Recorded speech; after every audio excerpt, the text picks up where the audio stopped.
বন্ধুরা, কেমন আছো সবাই?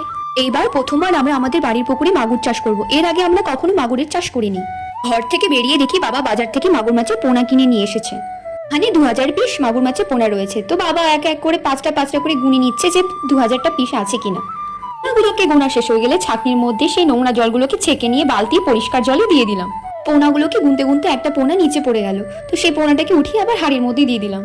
দেখো বন্ধুরা, এই পোনা মাছগুলোকে দেখার জন্য কয়েকটা আমাদের পাড়ার ছোট ছোট ভাই বোনেরা এসেছে। এবার সেই পোনাগুলোকে আমাদের পুকুরে ছেড়ে আসার পালা।